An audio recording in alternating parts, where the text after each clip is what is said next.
All right, welcome everybody. We got a great seminar today. We're going to talk about football recruiting. Now, today's seminar is going to be explosive. I want to make sure if we have people in the chat that you can ask questions anywhere you are about football recruiting. It's important to understand this process. And today, with transfer portals, with everything in high school recruiting, where high school recruits have been somewhat minimized in the recruiting process, we're going to go into depth into helping you to understand a little bit more about the football recruiting process in 2024. This recruiting process is different than anything you've seen even just 2 years ago. With the transfer portal, NIL, and the emphasis on winning now and the coaches being fired more readily, the recruiting process has changed dramatically. So it's important to make sure that you understand everything you need to understand with respect to the recruiting process. Now, I just want to make sure everybody can hear me. You're welcome to get into the chat and ask any questions. Glad to answer it. Hopefully you all can hear me very well. And we go through. My name is Coach Schuman. I am the owner, founder of NUC Sports, which we started way back in 2005, running showcases and camps, originally one event, but around the country. And our objective was to help athletes get recruited. From the time we started doing that to now, so many things have changed. I've also been a high school football coach for 20 years. I played Division I football at the University of Connecticut. I was a scholarship athlete. I was an elite top-tier athlete out of high school. I've coached for a long time. I've coached, and I've also been an NFL agent for 6 years. I was an NFL agent where we placed dozens of players into NFL camps and had multiple players sign multi-million-dollar contracts with the NFL. So this is an important thing to understand from a recruiting standpoint, that a lot of the things that you think you know about recruiting, or you have heard maybe from a neighbor or someone that's gone through it, just in recent time period, has completely changed,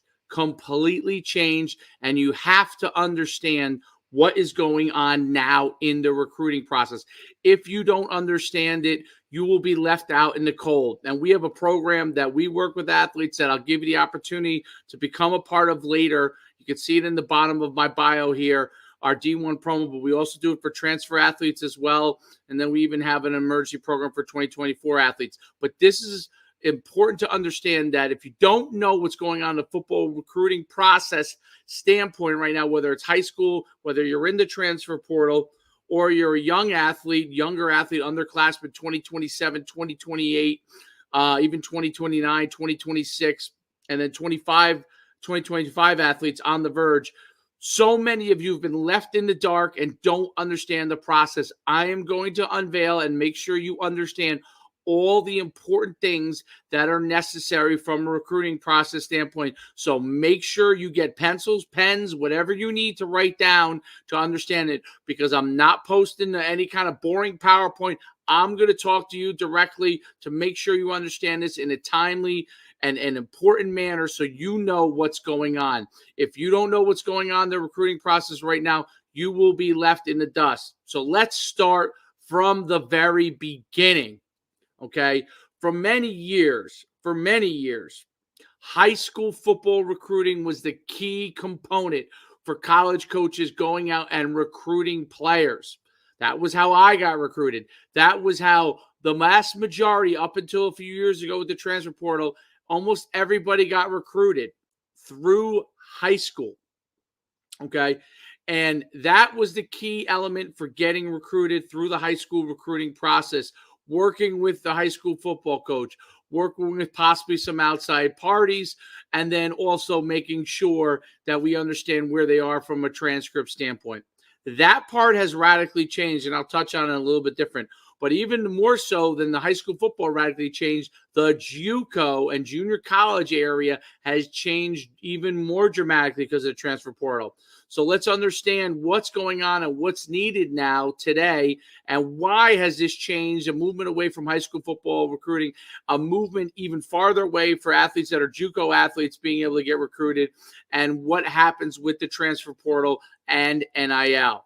Okay, first and foremost, I don't know why I have this. There we go. All right, first and foremost, let's understand the thing that has changed everything in recruiting, and that is called the transfer portal.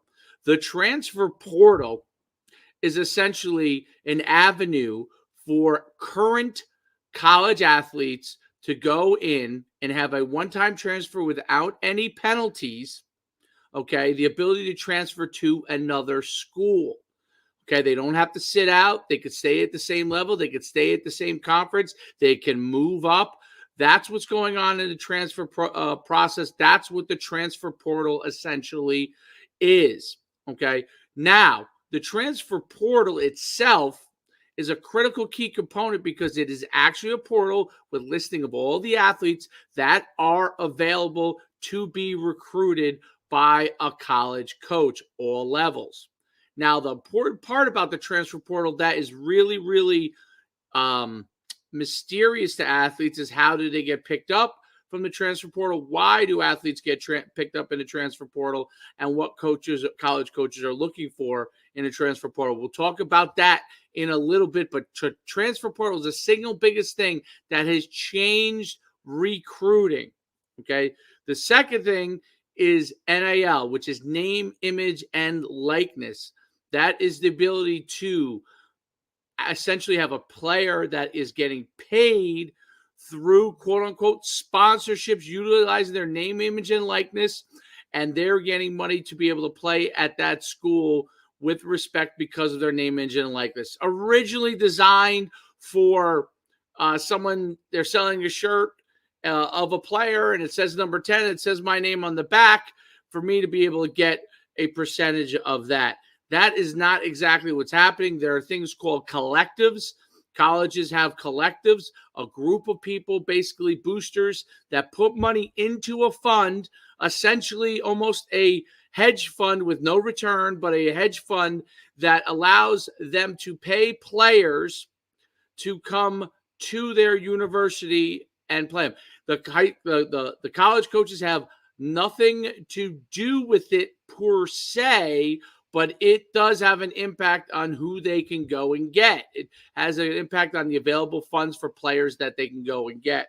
And that's created different tiers in the recruiting process and the different levels of players. So you could have, for example, a quarterback that is through the collective, is paid $1 million, through a car dealership paid $50,000. There's a lot of different things. You may have seen the Utah example, where their collective got every single player a truck that was on scholarship. These are all things that the collective can do, but outside parties as well. Okay, companies can pay for a player to come to the school.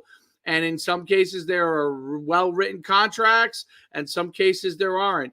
In some cases, there are street agents that are involved. In some cases, there are real agents involved, meaning NFL-certified agents that maybe are hoping to get a guy down the line. They're doing NIL deals for them, taking a commission of it, okay? And that's how those agents make money from it. Be careful of any NIL deal you sign and any deal you sign with an agent, because those are important, because there are ramifications to that.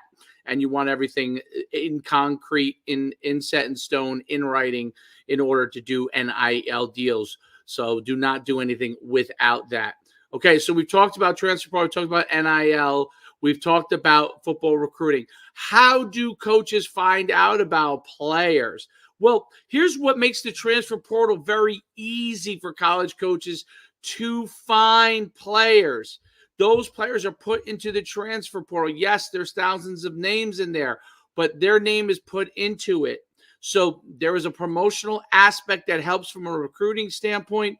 The The top tier players don't have to worry about that. The top tier players, once they go into the transfer portal, essentially will get picked up. But there's many, many 1,000+ players that are great players in the portal that through different means may fit in a different place, and they may need help in promoting from that standpoint. We have a thing. You go to myfootballcamps.com/transfer to see more about our transfer portal program. We also have a VIP program. We will work with athletes directly.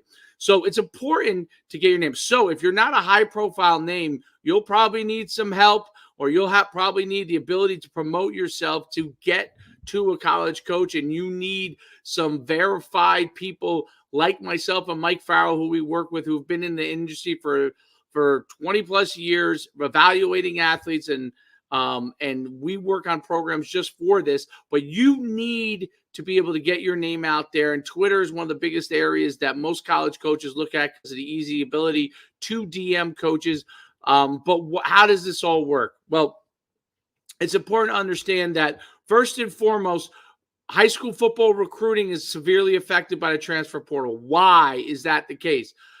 The transfer portal allows, college coaches to pick up a player that potentially has already played at the college level and is also maybe a year, 2 or 3 years older than another player who is physically bigger, stronger, maybe faster, and have the ability to have played in big-time competition. Even if it's at lower levels, Division II or Division III, if they were a standout at those levels, they can essentially move up all the way up to the FBS, depending on what their skill sets and size are. This is important to understand. So when high school parents, parents of high school athletes are trying to figure out the recruiting process, why isn't my kid getting recruited? This is why the pecking order now is transfer portal athletes, number 1, number 2, high school football athletes, and number 3, JUCO. And JUCO is number 3 because we can get a 19, 20-year-old already playing in a transfer portal. Why do I have to get a guy from JUCO that already has baggage? So this is potentially baggage. This is an important thing to understand, and this is an important reason for you to make sure that you get involved in the recruiting process, getting your name out there, and getting help to do so if you are not a 4 or 5-star athlete. So it's important to understand they're going to look, if possible, to build their program with a combination of transfer portal athletes and high school players, depending on what's happening with their program and their long-term strategy as a coach. They will then decide how they're going to do that. The most famous thing, obviously, that people have seen is Deion Sanders, who totally turned over his roster. I'm not saying whether it's good or bad, but basically his whole roster is transfer portal players, and has already openly said that he'll take 4 and 5 high school players a year. If there are 25 high school players, 25 players taken in scholarship and only 4 or 5, that is less. That's 20% or less high school players getting a scholarship. Essentially right now, over a third of the players taken are transfer portal athletes, and will be as high as 50% or more by 2025. That is an important thing to understand. Half the players getting scholarships will be transfer portal players. So when you see numbers of, I'm in the state of New Jersey, 50 athletes from New Jersey, let's say, signed Division I scholars, essentially by 2025, half of those 50 will be transfer portal athletes and maybe more. Why? Because college coaches are getting fired, expected to win earlier, and getting fired if they don't do so. Okay, so they're going to go naturally to where they have an opportunity to win now. Collectives have an influence to take a better player now. They're more willing to pay a player that has proven themselves on the field versus paying somebody else. Essentially, it is free agency with no ramifications. Second thing with transfer portal is you can transfer a second time if you were a graduate transfer, and you've seen that most recently with the Notre Dame quarterback, but graduate transfers have the opportunity as well to transfer again. So this is an opportunity for players that are currently in college that somehow become stars at lower levels or are buried on a depth chart at a super high level to move to a different place to have an opportunity. Again, I'm not saying whether it's good or bad. I'm explaining how the situation is. Okay. And we have to understand how the situation is. Now, high school football players, this is for you. High school football parents, this is for you. Now, do you understand the competitive landscape that you are dealing with? You now need to understand how you can go and get recruited. The question is, wow, if the opportunities are less, and for many, many years, I used to always pitch that football was the greatest opportunity. It still is, but you're going to have to go where you have the ability to go from a recruiting standpoint. Athletes who signed D1 FBS program scholarships, some of those will drop a level, group of 5 level, FCS level. FCS level may drop to D2. D2 may drop to D3. Okay. What does that do? That creates a situation where there is less opportunities for the high school football athlete. So you have to if you're doing well, get yourself out there more. What are some strategies you can use? Number one tool that you must use in order to get recruiting is Twitter. You must establish relationships with college coaches on Twitter by sending them your film, explaining why, figuring out how to show your film in a positive avenue, getting analysts respected like myself, Mike Fowler, maybe some others that are out there to say that look at your film with an objective view and could say positive things, hopefully, about you as an athlete that could point out the characteristics of those athletes. That is a key component, pointing out the characteristics that you have that makes you a recruitable athlete. Utilizing Twitter to point those things out, taking those third parties and putting it and sending out to those college coaches. They may say, hey, Coach Schuman knows what he's talking about. They may say, I don't, but you want to know that is out there. They all respect me. They respect Mike Farrell, my partner on this. They respect us from where we've been in the industry. Most of these guys have come to our programs. They know us. All right. So that's important. You want to have third parties like that can help, that people who see and break down film all the time give an analyst approach to it and help you understand and help those coaches understand the good things about you as a player and see if they agree. So Twitter is an important avenue to do that. Instagram has become somewhat of a powerful tool to do that. Email is very difficult to reach college coaches. You can use that. It's a tool, but you must target individually your emails. If you mass email, it's probably going to go to spam. If you target individually and you find the right person, you can do it. The other avenue that is often overlooked, and I think it has to be done by the player, not the parent, but it's often overlooked, is calling up the recruiting coordinator and or / the position coach. I always say Wednesday night is a great night to do it. That used to be the big recruiting night. Obviously, now they're recruiting 24/7, but there you have to pick a night that you go and reach out to coaches, leave messages on their voicemail, introduce yourself, make a video about yourself, talking about what you're looking to be able to do, couple that with your highlights so they know that you're someone that can not just go to the university, but can thrive in this environment. Maturity is a big thing for high school football players. Why would I take a college player over a high school player? Maturity. High school players still think that you could, unless you're a 4 or 5 star, do not do this. If you're 4 or 5 star and you have 25 offers, yes. High school athletes still think they can put all the hats out, choose one hat, and think college coaches are going to be happy. They'll just take a transfer portal prospect who gets an offer, makes a decision, and goes. As a high school player, you have to become much more mature in the process. You have to understand what you need to do in order to get recruited.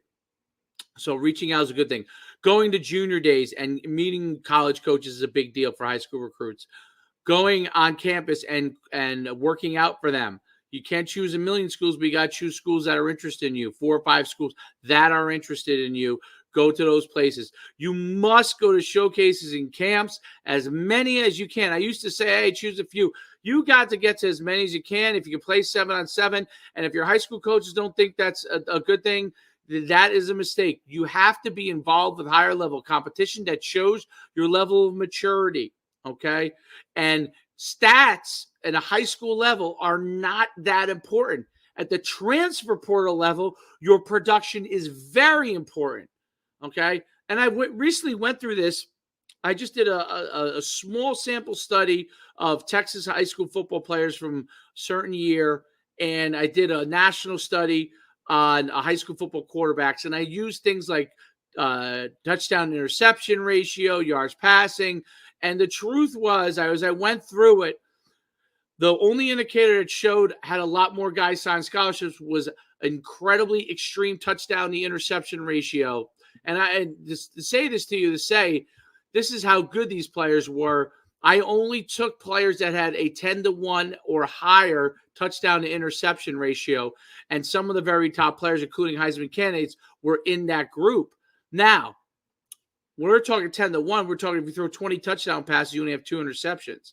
Those are the players that were getting opportunities, okay? There are other players that were, but I was just taking that sample size from quarterbacks to give you a level of extreme level that you have to really, how good you have to be statistically to have an opportunity. And you still need the height, right height, size, and all those kind of things in order to be recruited. Speed is an essential thing.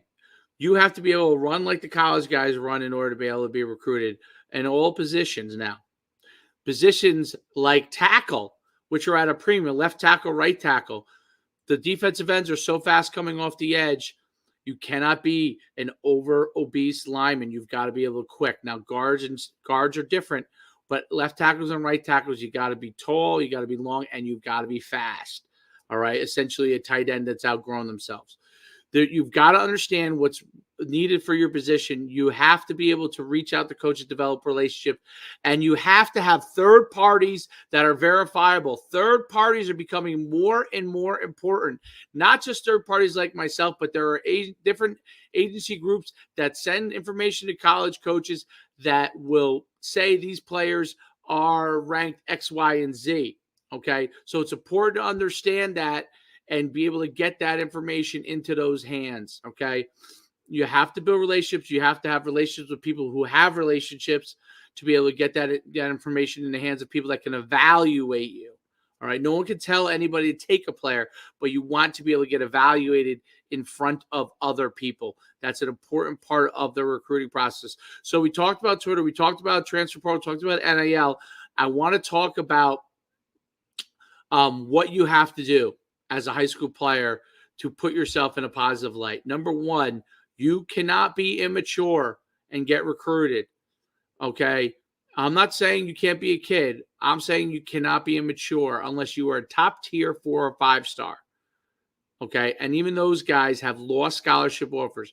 Number two, you have to make a commitment to a school relatively early if you get offers because they can go away.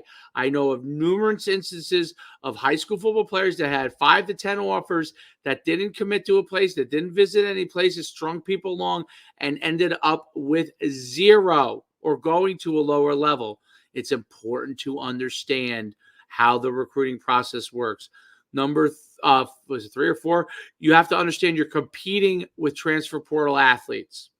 So you have to showcase your unique skills, develop your relationships, develop who you are, and become the very best player you can because you're competing not just with kids in high school, but kids in college right now. So you have to go and make sure that you prove yourself from an athlete standpoint. Parents, everything that you think you know, throw it out. And everything that you think can happen, being recruited late, it's not going to happen at a high level. Finding someone discovering your kid, he's not going to get discovered unless he is literally the best player, okay? He is not going to get discovered. You have to be actively working to help him get discovered and work with people that can do that. You can check out myfootballcamps.com/D1 promo if you're interested in that. That is ways to be able to get yourself out there and get recruited. We also have a VIP program. If you're interested in that, you have to DM me. You have to qualify for that in order for us to work with you. Again, even with these other programs, you have to qualify. You could also go to our camps and see if you qualify by doing very well. Number 4, listen, high school camps, college coaches, other than maybe D3 coaches or low-level D2 or NAI, they're not coming to a showcase or camp, okay? And the truth is, if you're expecting that, you're crazy You haven't done your research. You don't know what you're doing. You probably shouldn't even be in the recruiting process if you don't know how it works. Stop asking camps and showcases in the spring, are college coaches going to be there? Yeah, there probably will be, and they're probably going to be Division III coaches. All right. You have to do well there so the college coaches find out about you and then invite you to their campus. That's how it works. The rare super top tier athlete gets an offer out of camp. You have to build a resume. Building your resume is the key to this process. So it's important to understand and do those kind of things. Great question here by Marion Derbyshire. I'll show it here. Great question. How do we find out about junior days? Well, first of all, you have to get invited to junior days. Technically, they can't per se turn you down, but they may move you to a day that other guys aren't there. But you can go right on their site, fill out a questionnaire. You have to start to get recruited by them in order to go to junior days. You could reach out to the program, their recruiting coordinator, find out when those days are, send your film to them, and see if they will invite you. I would work with people like myself and Mike Farrell to help you get your name out there. If they don't know who you are, it's going to be hard to get invited to junior days. You could have your high school coach reach out on your behalf as well. If you play for a 7-on-7 program, or you have a third party, they can reach out as well. Okay. But you can do it and send your film, develop a relationship on Twitter, go to their college camps. Those are all part of getting invited to junior days and part of that process. Please feel free to ask any more questions on here, because we want to make sure that you are fully informed as we get to the end of this process. Please ask any questions you have about the recruiting process in the chat. I will post it and then answer that question for you. It is critical that you know what you are doing. Finally, parents, money. This has been a thing that I often get. I don't have money, okay? Or someone says that they don't want to pay for something. They're looking for an NIL deal. Until you've been a 4 or 5-star multiple athlete, high level in a certain position, you're not getting a high level NIL deal. And it's important to understand that an NIL deal is the initial money is going to go to the very best, most important players deemed at the school, okay? Quarterback, maybe receiver, some of those other positions. All right, so you're not going to get huge NIL deals unless you're in those positions. These deals where you get 10% commission, I see these all the time. Like, you can call yourself getting an NIL deal, but it's not an NIL deal. That's just someone leveraging you. You got an affiliate there, and you got to still promote it. So it's important to understand that. Now, and thank you very much, Ernest. I'm glad that you enjoy to save this live. Make sure you save this, listen to it when you get an opportunity, because subscribe, you can really get the information you need from a recruiting process standpoint. Okay, great question coming in here. How can I be seen as a freshman started by colleges? Again, we talked about this earlier. You have to reach out to them on Twitter. College coaches cannot, if you're an underclassman, cannot contact you until your junior year, cannot contact you directly, but you have to get the information in their hands. They can't contact your coach and offer you that way, but you've got to reach out on Twitter. You've got to leverage the services that can help you get your name out there. You've got to attend showcase camps. You've got to get on college camps to be able to do that. If you get invited to your junior day, do that. These are avenues to be able to get your name out there. Another great question is coming in here, and I want to answer this one. Develop relationships with Coach Square. Is this tagging them in a post? Great question, Mr. Darby. So you have to be careful with tagging them on a post. All right. I see tagging done all the time. I get tagged on a million different things. All right. You have to be careful blindly tagging. The key is very simply to, if their DMs aren't open, to send an @ message to them saying, hey, my name is John Smith. Here's my film. Can you open your DMs to me so I can send you more about myself? That's the first step, okay, in that process. You may have to do that step 15 times. They may never get back to you, but you have to figure out which guy in the staff will, which guy has their DMs open, who you can send your information to. And if they're interested, they're going to do their best to get you information on the school, get you invited on campus, get you invited to camp. And they may communicate with your coach. That'll show real level of interest. You may get handwritten letters if it's real level of interest, or they may contact a third party that you work with, which happens often. We get reached out to and say, hey, what do you think about this player? Okay. But you have to do that, and you have to be able to do it blindly. I wouldn't go crazy tagging coaches all the time on everything every single day. That's just going to get you blocked. You don't want to get blocked in the process. You want to be smart in how you reach out to them. But you can tag them occasionally, but I would really try to work to get into their DMs. It's all about the DMs. If you can get into the DM, get the information in there, that's the way to do it. And you're welcome. I appreciate you asking the questions. It takes guts to ask the question. You need to get the information that you need. Feel free to ask any questions in here. If you have questions about how we can help you, myfootballcamps.com/D1 promo, myfootballcamps.com/D1 /transfer for transfer portal athletes. If you're a 2024 athlete, you're up against it. If you're interested in really getting hand-holding from me and Mike Farrow, we can do a VIP program where we'll reach out to the coaches for you, but you have to qualify. We don't take everybody. Okay, in all these programs, if we get a film of an athlete that we don't think we can help, we're going to refund you. We don't want to work with you. We want to work with athletes that we feel we can help, that will understand the process and know how it all works. All right. The algorithms of social media, the better you do social media with your how well you do it at camp, people you follow, how you get your information out there, how you put your film out there, having your Twitter up to date. That's important, because when coaches look at it, they get a quick glance at everything and see what you have in there, and then you move up in their algorithm.